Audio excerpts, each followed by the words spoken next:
अस्सलामुअलैकुम गाइज़, मैं हाँ तुहाडा आदा भरा पंजाबी मुंडा व्लॉग। अज दी वीडियो शुरू करते हैं। अज जिहड़ा हैगा असीं मिट्टी लाउण आए सी, यानी कि रेता लाउण वास्ते आए सी।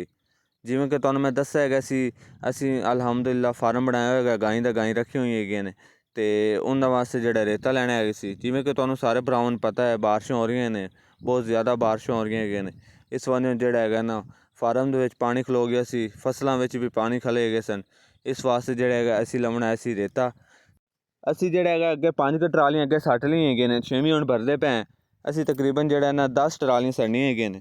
ਇਨਸ਼ਾਅੱਲਾ ਜਿਹੜਾ ਨਾ ਹੋਰ 2 ਘੰਟੇ ਤੱਕ ਅਸੀਂ ਫ੍ਰੀ ਹੋ ਜਾਵਾਂਗੇ ਮਿੱਟੀ ਸੱਟ 'ਤੇ, ਕਿਉਂਕਿ ਫਾਰਮ ਮਾਸ਼ਾਅੱਲਾ ਵਾਹ ਵੱਡਾ ਬਣਾਇਆ ਹੋਇਆ, ਗਾਈਂ ਵਾਹ ਰੱਖੀਆਂ ਹੋਈਆਂ ਹੈਗੀਆਂ, ਤਕਰੀਬਨ 100 ਹੈਗੀ ਸਾਡੇ ਕੋਲ। ਅਤੇ ਉਸ ਹਿਸਾਬ ਨਾਲ ਫਿਰ ਮਿੱਟੀ ਵੀ ਵਾਹ ਪੈਣੀ ਹੈਗੀ। ਅਤੇ ਬੰਦੇ ਜਿਹੜਾ ਹੈਗਾ ਲੱਗੇ ਖੜੇ ਹੈਗੇ ਨੇ, ਆ ਕੋਈ ਸਾਹ ਕੱਢਦੇ ਪਏ ਨੇ, ਬਸ ਰਲ ਮਿਲ ਤੇ ਕੀਤੀਆਂ ਨੇ ਕੰਮ। ਗਰਮੀ ਬਹੁਤ ਜ਼ਿਆਦਾ ਹੈਗੀ, ਬੜੀ ਘਣੀ ਗਰਮੀ ਹੈਗੀ।